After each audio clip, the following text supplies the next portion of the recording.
Yes, good evening. How are you?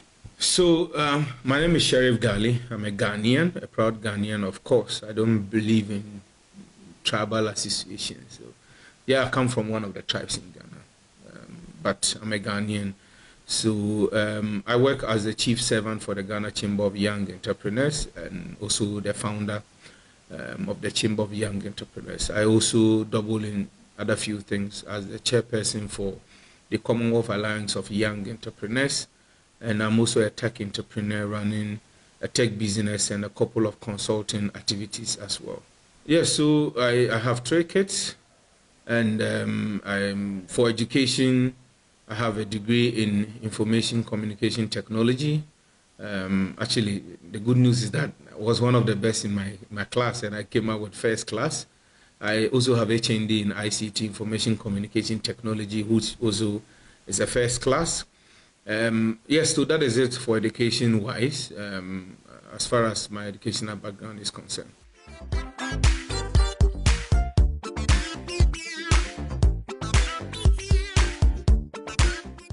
So the whole idea of the Ghana Chamber of Young Entrepreneurs started somewhere in 2015.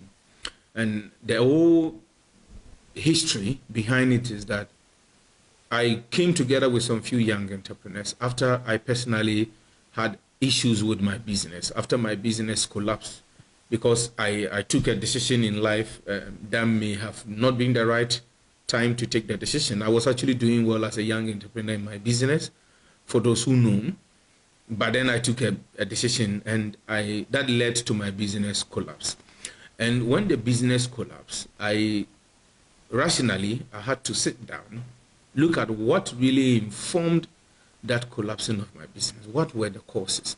So I realized, yes, though I made a very stupid mistake, the other things that constituted to my collapse was that the partners I worked with, the people I used to deal with, calling them friends, calling them business partners, even bank, where when my business was collapsing and I went back to them for support, they were not supporting me. They didn't open up to support me.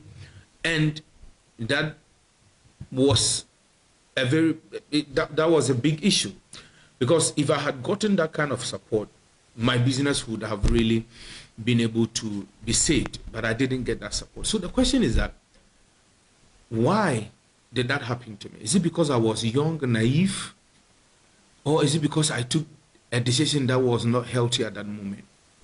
Even with that, was I not forgivable? Couldn't my partners have forgiven me and supported me? So the reason is that I was young, and all those people I call business partners were not actually partners, but were something else. So what happened to me was that after collapsing, I felt that should another young person go through my ordeal, all that I went through, all the big mistakes I made, even if a young person makes a mistake, we should have a safe net for that young person to be cushioned so that they can bounce back. They shouldn't just be allowed to fall straight to the floor.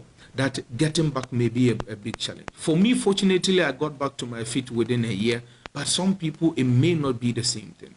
So now what happened to me was that I brought together young people, colleagues, and I shared with them my story, who were also in business. And I told them, you see, this is your business you are running. We do not have a voice representing the young people. In the business community, only those with big ticket are heard. If you don't have big ticket, nobody listens to you. Government don't even want to listen to you. We all know this thing, because what do you add up to? Nobody will listen to you. So we came together as young people. We were about 13 to 15 of us. Sold the idea to them. They bought into the idea. We formed the organization. It was then Ghana's Young Entrepreneurs, not Ghana Chamber of Young Entrepreneurs. Then officially we launched it in 2016. And since then, we've been working. The name got changed in 2017 to the Ghana Chamber of Young Entrepreneurs. So that is the history behind the formation of the Ghana Chamber of Young Entrepreneurs. There was no particular reason for the change, except that we were, when you say Ghana's Young Entrepreneurs, it wasn't so clear whether it's an association, whether it's a movement. So whenever you say Ghana's Young Entrepreneurs, somebody asks you the next question, what is it all about? But when you say Ghana Chamber of Young Entrepreneurs, first of all, it rings a bell. Chamber, it means an association of young entrepreneurs, just like Ghana Chamber of Commerce, just like AGI, and that was it. And one other reason was that we were joining the Private Enterprise Federation, and we needed to make our work clear, our niche clear, which is that we are the chamber for young entrepreneurs. So the Ghana Chamber of Young Entrepreneurs, since the formation, the official launch in 2015 up till now, the chamber has been involved in 5 key things. One of them is advocacy. If you look at the landscape or the ecosystem, the Ghana Chamber of Young Entrepreneurs stands tall as a premium network for young CEOs and young entrepreneurs in Ghana. We do a lot of advocacy.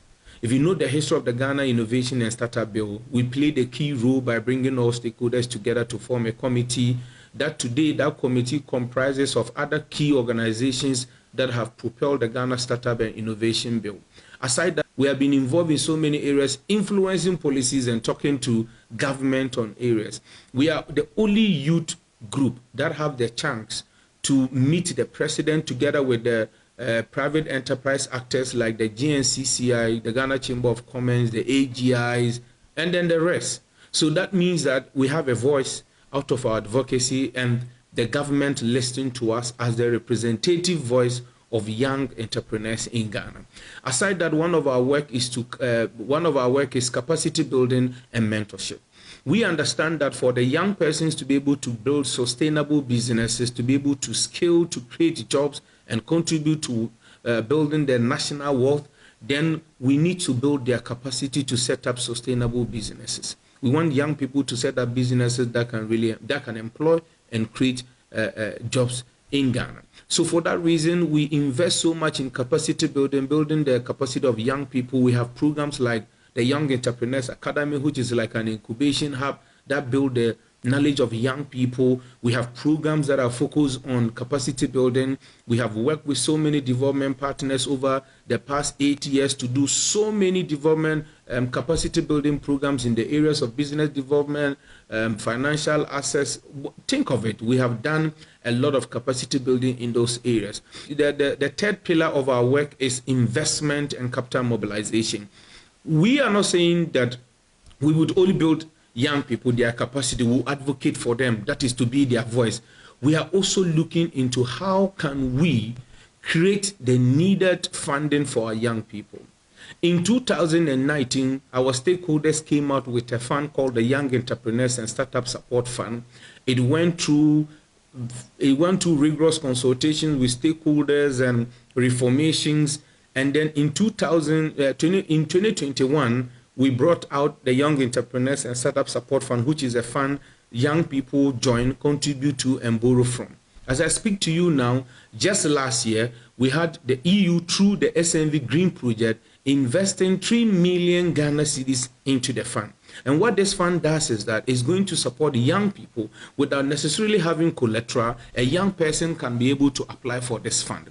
That is what we have done with our funding and our funding and investment mobilization bit. Aside even our YES fund, we also link our members to so many funds. We've linked our members to funds like the Ghana Enterprise Agency, so many development partners funding. We've linked our members. We don't only link our members, but we support them to build their businesses, to create the needed business plan, to put together the applications for the funding.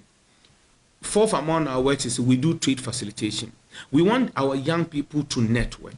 So within us locally, we encourage the young people to form partnership so that they can build strong businesses together. And even outside, we make our young people travel, go outside Ghana to engage young people. Personally, I've taken young people to so many other countries to go and learn and create partnership with other African young people and even in Europe. And we are hoping to do more as we get along.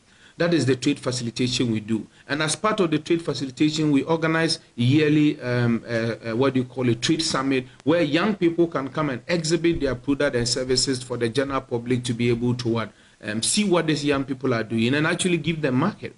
Lastly, on our work, what we do is research. We do research. You see, you can't build the capacity of young people, mobilize funding for them, do trade facilitations, do advocacy without really having facts. So we do a lot of research as an institution, and our research is centered on understanding youth entrepreneurship dynamics in Ghana, their trends, and what we can do to help them. one thing that we do out of our research is that we come out with a yearly youth business performance index.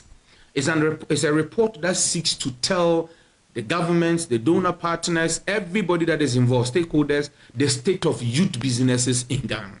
Are they doing well?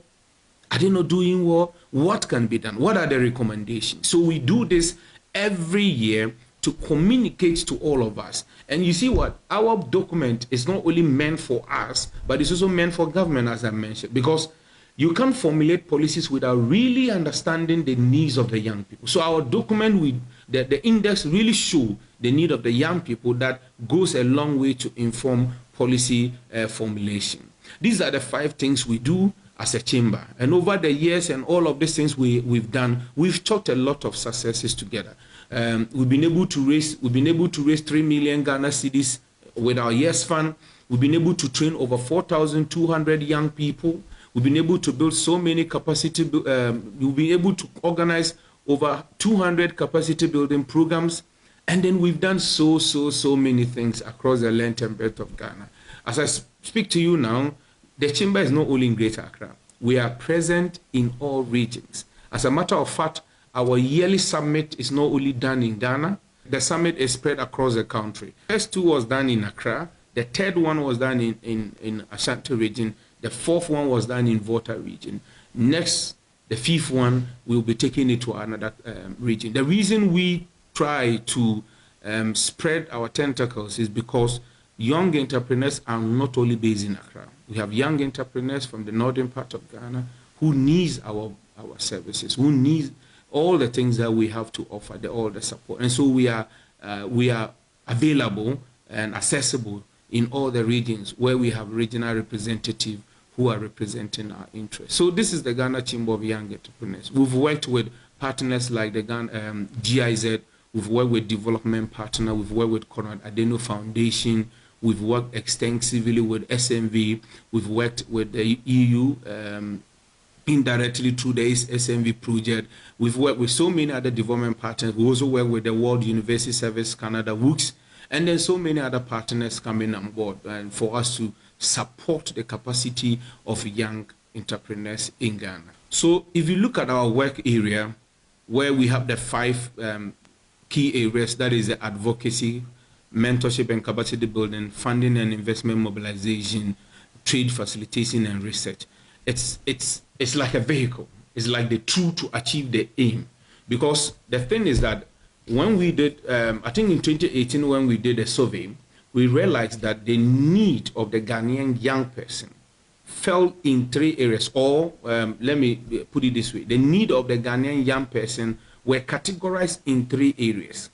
1 is access to funding, 2 is access to capacity and technical support, and then the last one is access to market. So as a chamber, our work is addressing these 3 key things, which is the access to funding. That is why we set up the Innovative YES Fund that the EU through SMV saw the need to support it with that amount of money. And that's why we do a lot of capacity building together with our partners. GIZ has supported us extensively in building the capacity of our young people because it's a need. Sometimes I would tell you that the young person don't actually need funding, but they need the capacity because most of them has the resources. How to manage them to build sustainable businesses is the problem. And sometimes some of them just need technical and expert advice, but that is not given. And that is where the chamber comes in with our capacity and mentorship programs. So it may look a lot, but at the end of the day, the advocacy, talking for young people, on behalf of young people, is a key thing to get their voice heard by who matters, by the government, by stakeholders. Capacity building is to make sure that they have the needed capacity themselves and their businesses so they can scale up. If we talk about funding, they get the needed funding to be able to grow their businesses. So that is why you may see our work, the 5 things to be big, but they are all targeting 3 key things that I mentioned earlier on. Yeah, so the chamber get their funds from so many areas. We want to grow an institution that will not so much be dependent on external funding, but be able to generate our own internal revenue to run. But at the moment, it's obvious that we need the support of external partners to be able to run some of the projects, because some of the projects are heavy budget projects and the chamber may not be able to run it. But what we do is that as a chamber, we also have models in place that raise internal revenue.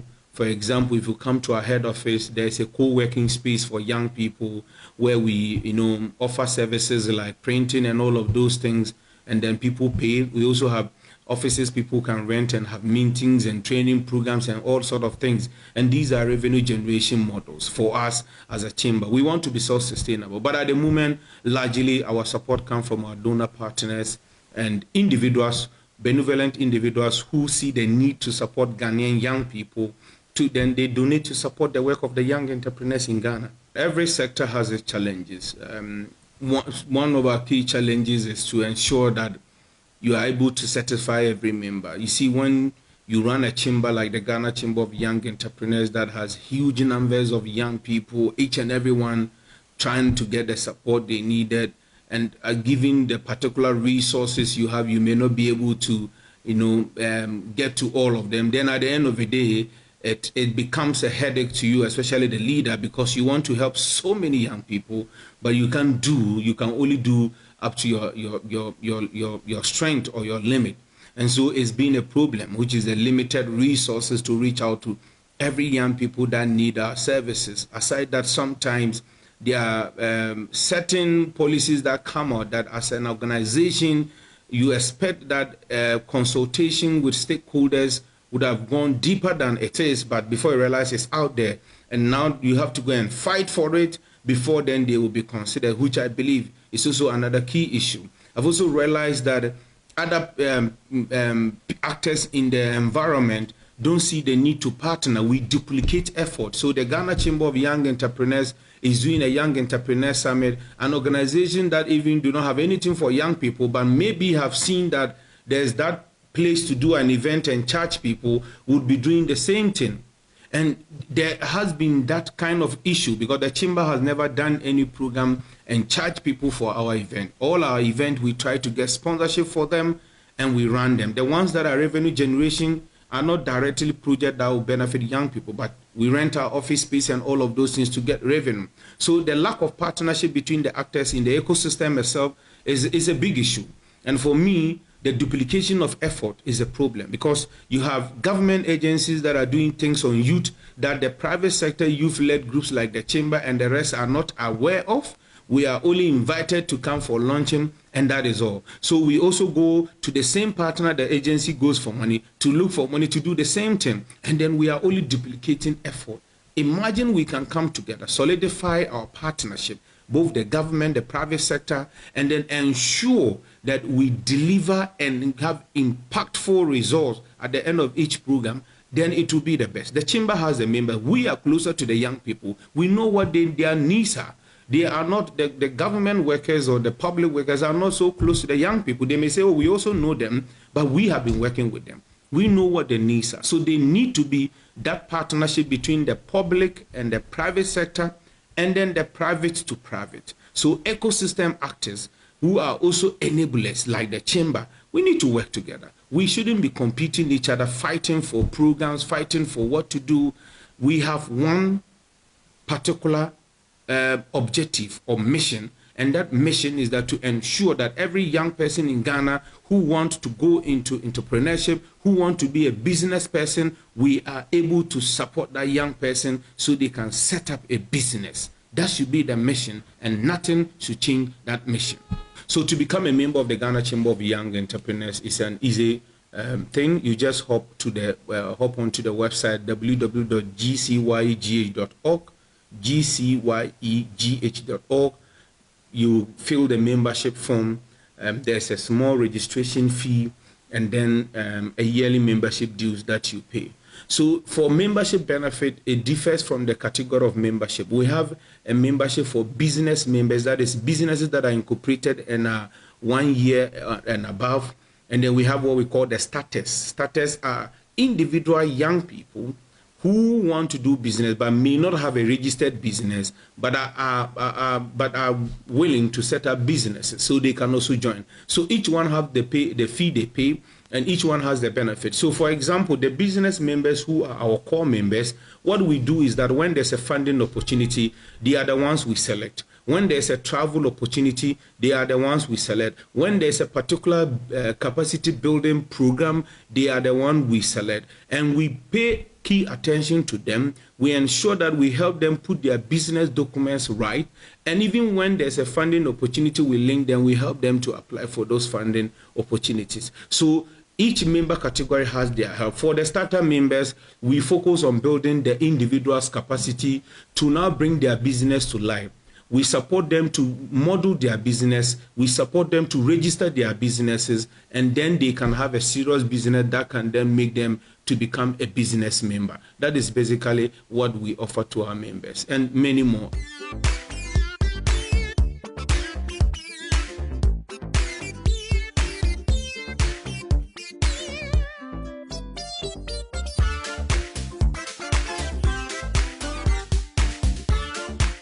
Okay. So thank you very much. Just to add up, the Chamber is not the only institution that drive the startup bill. The Ghana Innovation and Startup Bill is something that is an ecosystem effort.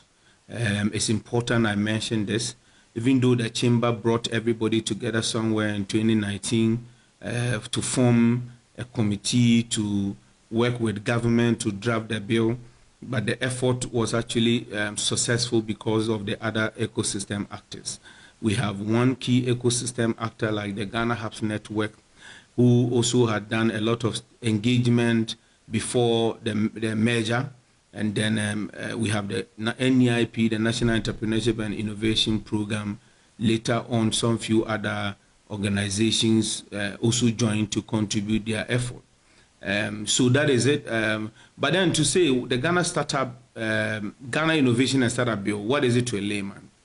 It's just a bill we are proposing to be passed into a law or to be passed into an act that will serve as a pillar that will provide incentives, framework for the development and promotion of investment in startup.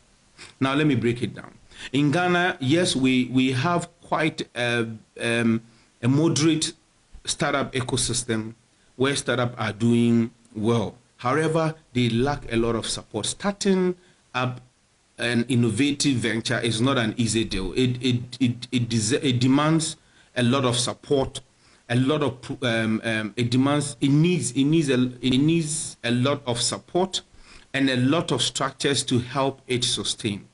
So everybody in the ecosystem, we are not saying because the Tunisians, the Senegalese, the Kenyans, the DR Congos, the Nigerians, have the South African, we are not saying because they all have the startup app, that's why Ghana need one.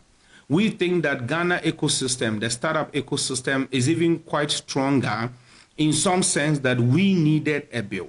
And what this act will do is that at the end of the day, the act will set up incentive framework. Incentive here talks about, first of all, what is a startup? In Ghana, we do not have a statutory definition of a startup. When you say a startup, somebody thinks it's an SME. No. We want the Ghanaian law to define what a Ghanaian startup is, so that it is clear to everybody that this is a Ghanaian startup. Then after defining the Ghanaian startup, what are some of the support mechanisms we are putting in place for a startup? So the law is coming now with about 8 provisions, talking about tax waivers, talking about intellectual property for startup, talking about hiring support for startup, where a startup can get government to support them, hire talent, pay them for a particular period of time, and then the startup, when is at the break-even, can take over. Talking about the Ghana Startup and Innovation Fund, talking about the capacity building for startups, and then so many other incentive policies. The reason why we say an act will do is that in Ghana, one would argue that there's a lot of these things going on. Why do you need a law? We need a law that can make some of these things enforced, or that can help these ones to be enforced. Now you have every government that comes into power with a manifesto, and they have their policy direction. So when they come on entrepreneurship, they have a policy direction. Whether it's good for startup or not, that is their policy direction. But if we have a law that would tell the government that for Ghanaian startups, this is the 1 and 2 support that we need your government to do for them, then it will be difficult for Ghana government to just come and do whatever they want. And then at the end of the day, they mention numbers, but we don't see the impact. Another thing is that you have so many governmental agencies duplicating effort. One is doing funding, another one is doing similar funding, all are doing the same funding. So what happened is that at the end of the day, one startup or one business of a young person who is intelligent can go to government agency A, pitch for funding, get it, go to government agency B, pitch for funding. So at the end of the day, the government agencies think that we have given money to over 2,000 young people, 20,000 young people, but it may be 1, 2, or 3. But with the law, it's going to ensure that all of this fragmented effort come together under one umbrella and is implemented well. So the law is going to define a startup. Not only defining a startup, give a label to a startup that this is a Ghanaian startup. So if you get a product, if you are buying a product and you see that label, as a Ghanaian, that will communicate to you that this is your own Ghanaian startup. So that patriotism of supporting made in Ghana, especially by a Ghanaian startup, would definitely come for you to buy this product, knowing very well that this is done by my own Ghanaian startup because of that label. And these are the things that the law will do. You can say that we should leave it to policies. Yes, we can leave it to policies, but everybody and their policies. Different government can come and bring their policies. What happens if this government was doing well with startup? So at the end of the day, that is what we face: fragmented policy implementations that need to be coordinated under the bill. Startups are not defined. Nobody knows who is a startup. If you walk today and go and tell a young person that based on your business, I think you are a startup, some may argue with you. Then incentive, there are no support for startup. When we talk about the incentive, we are not saying just come and dole out funding, come and do your 2 days training and say you have done. Startup needs hand holding from where they are, the ideation, to where they are scaling. They need hand holding. And this is a deliberate thing. So the bill is going to make sure that our state is deliberate in supporting our startup, because we need to be able to stand up and compete with the Nigerian startups that today Paystack is used in Ghana. It was developed by just 2 graduates in Nigeria, and they got the company bought by Stripe. And today Paystack is one of the biggest payment platforms in Africa. We can also do that in Ghana by deliberately putting in place the right law, which is the Ghana Innovation and Startup Act, to support our startup. That is why the Ghana Innovation and Startup Act is, we are pushing for it. So all we need from the government is to pass the bill. That's all we need. At this moment, we started 2020, 2021. We've done 3 to 4 years of stakeholder engagement. Nigeria started within 3 months, they passed their bill.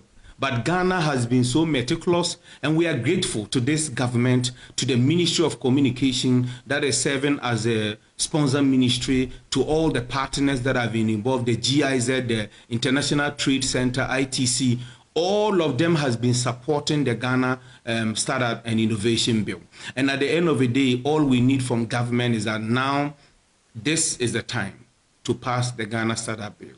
If we really want to communicate to the Ghanaian that we are deliberate in supporting the growth and the promotion of investment in startups in Ghana who are capable of changing the fortunes of our economy through their innovation, then this is the time you pass the bill. And that is what all the ecosystem actors are calling for: pass the Ghana Startup and Innovation Bill.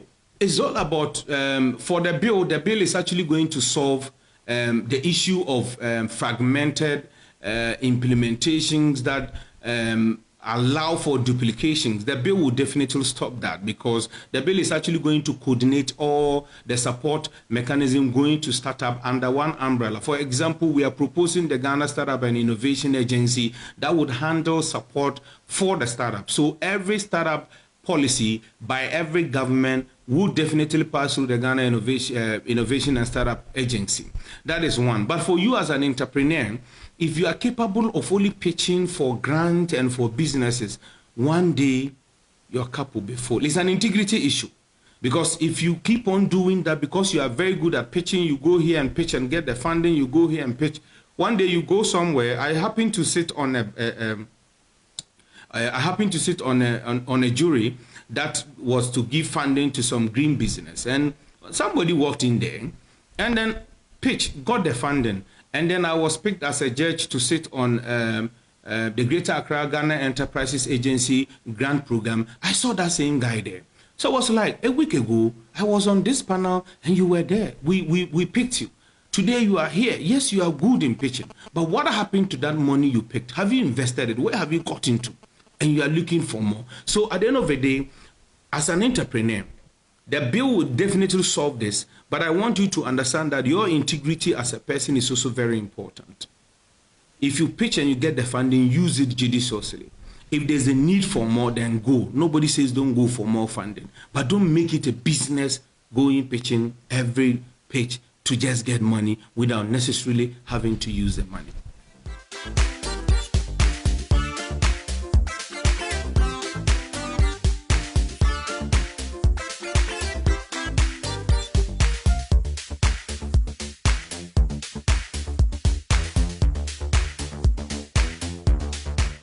All right, so today's event, as you rightly mentioned, was a 2-day intensive training program for women in male-dominated TVET and STEM trade areas.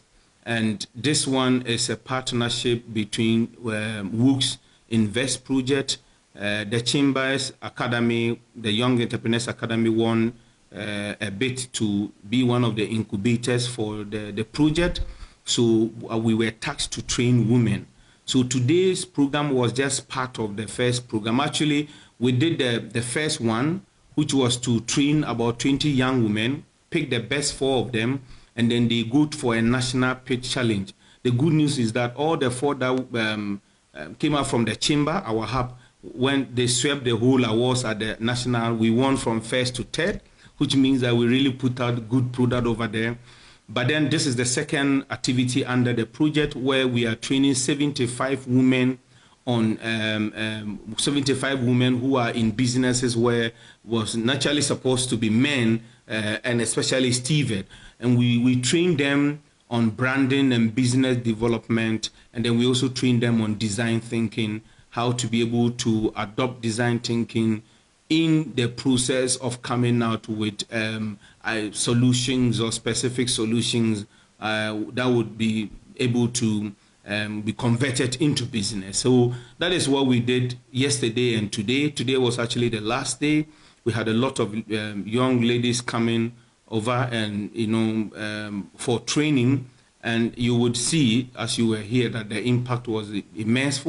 These people were grateful. The new things they've learned, the networking they've gotten here is amazing. And even after the project with the WOOC's Invest project, we are planning to take this up. We will periodically be organizing training for women in TVET and women generally in any other area, because this was an amazing, will I say, thing to have done for women in TVET. And the good thing is that the Chamber has a program called the Young Female Entrepreneurs Program, UFEP, who will also be doing a lot of incubation program and business training. And we'll be inviting all of you, the media, be inviting our partners to come support such a program. It is time we accept that females are the future, and we need to support them. I'm a male, but I'm saying this. We need to support the women. And we can only do this by being deliberate in supporting them. For us as a chamber, we are going to be deliberate this year about supporting female entrepreneurs. We hope to see that all of you will join the wagon. Let's support our female entrepreneurs. So we recognize every gender, male, both male, female. However, in our programming, we've realized that a lot of times, if it is let's say 100 people for a program, you realize that 90 are males and just 10 are females. So that was, over the years, we've been experiencing that sometimes you are even deliberate to allow young women to participate, but you don't get the numbers you need. So we decided to focus on them, maybe understanding them and designing programs that would allow them participate without necessarily having it affect their day-to-day lives. As women, they have a lot of burden more than we the men. So we looked at what they need and then we designed programs. So it's a necessity, it's something we need to do. Not to say we are not prioritizing males. We have prioritized males. We have continued to prioritize all gender. Just that our women program that we are doing now is a special purpose vehicle just for the female entrepreneurs, our mothers, our future mothers, to support them build sustainable businesses, even to support those who are not even having the mind to become entrepreneurs. We want to change their mind. We don't want government to continue having the issue of trying to solve all the unemployment issues or trying to solve all the youth issues. We also want to contribute to our national development. So we want to take the young people, the young female entrepreneurs, train them as to how to become entrepreneurs, as to how to think entrepreneur, open their minds and their eyes and their whatever to the business opportunities that they can go in for. And that's exactly what we are doing with our project. Yeah, the expectation is that we are able to increase the number of women entrepreneurs in Ghana. When I talk about women entrepreneurs, not women self-employed. We are talking about women, young women that can set up businesses that can live beyond themselves. We want them to set up businesses that can employ. We want them to set businesses that can create wealth for people, that will eventually create wealth for our nation. So that is our ultimate goal. Our trainings, our capacity buildings, the funding we give to them is to ensure that these women build businesses that can live and that can grow and that can create jobs. This is what we want. It's a brilliant thing to talk about monitoring. So yes, we do monitoring, and that's why we have the network, we have platform, we communicate, we have a department for monitoring and evaluation that does timely evaluations to ensure that all the trainings we do, whether it's for females or males, are they utilizing it? Okay, so that is why before we even do our programs, we allow people to register, tell us that, okay, my business is at this stage, I have this number of employees, this is my turnover, all of those things. So every time we go back to ask you, how has your business changed? Have you employed more? Has your turnover been increased? What has been the impact on the training? If you were not keeping book of records as a business, are you now keeping them?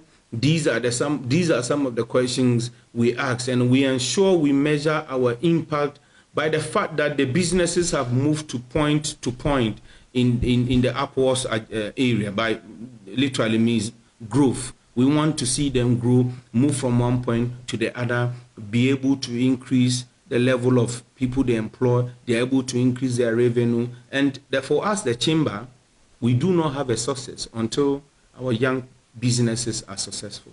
Else, there is no Ghana Chamber of Young Entrepreneurs. So we are focusing on ensuring that the young person who is running the business today is able to make that business a successful one, so that it will serve as an example for the others to also emulate.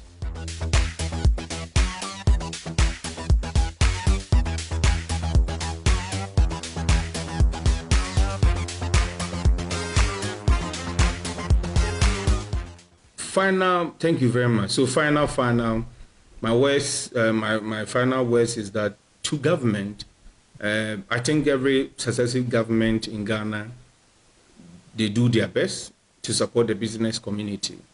One thing I believe is lacking is the political will to actually support, especially the young entrepreneurs. You see, the way the business community is supported, that is those that are doing well, is different from how we support young people. Yes, taking away taxes and all of those things affect young people, but it goes beyond that. You can give tax waivers, tax holidays, whatever you call them, but at the end of the day, the young people will not be able to still survive. What we need to do is that understand their needs and support them directly. We need to help the young people have access to affordable financing. We are not saying give us money for free. Nobody is advocating for government to give money to young people for free. give them affordable financing, something that they can be able to support their businesses, pay back without a lot of hassle. Number two, we are talking about access to capacity building and technical service. Organizations like the Ghana Chamber of Young Entrepreneurs is doing amazing work with the capacity building. Their hubs are doing well with capacity building. But the question I want to ask is that government, can you support, provide technical expertise? It could be an industrial center. It could be paying for experts to help young people with their day-to-day businesses. You see, every young person will want to do well in their business. No young person set up a business just to make money and run away. A lot of them would want to do well, grow their businesses, and also be big like the Despice and whosoever. But at the end of the day, a Ghanaian young person is the founder, the accountant, the auditor, the IT person. And imagine one person doing four people, doing four things. They can never be successful with that. So at a point in time, they need an auditor who can come check their books, but they don't have the money to pay. This is where government can come in. And there are so many other areas government can do. Also, the policy-wise, the business registration process, all the process that allows somebody, the Senate, the taxations, we need to be deliberate in supporting the young person. And finally, access to market. I keep asking this question. What is wrong, or what would happen to a government if the government decides to say all the young people who are skilled in making shoes come together? I am giving you the contract every year, make shoes for the school children. Or every year, make shoes for the Ghana prisons. Or boot for the army. This is deliberate support and access to market for these young people. Now to the ecosystem actors. We need to collaborate and have one voice.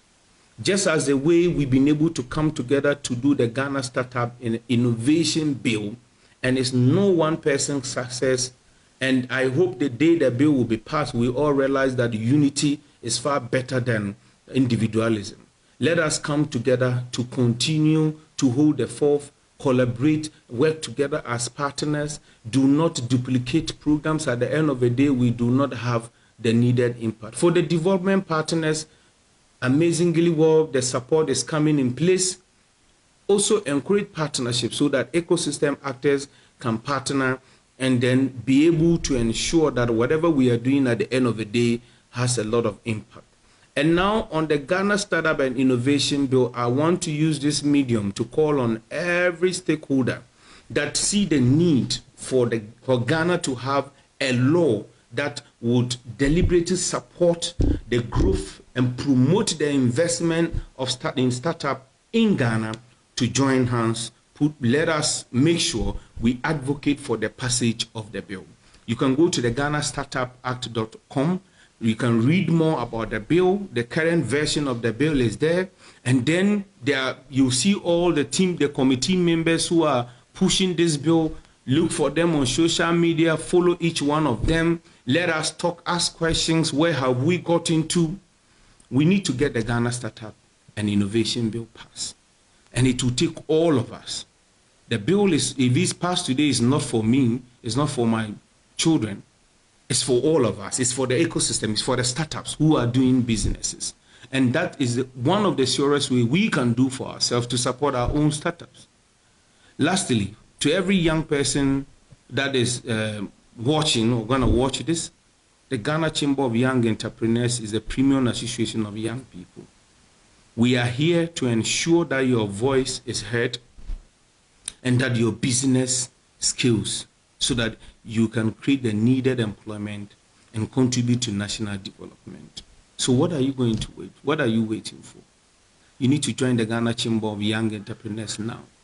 Remember, in unity, we can drive anything we want. But divided, we can only do as much as our strength, individual strength can take us. So join hands with the Ghana Chamber of Young Entrepreneurs, become a member today, and let us ensure that we support each other to grow. Let us ensure that we are able to have a collective voice that can speak to issues objectively and get things done right for our mother country. Because posterity may not forgive us if we are not united. I use this opportunity to call on all of us and every youth in Ghana. It's high time we started getting united as young people to forge our own way. Thank you very much.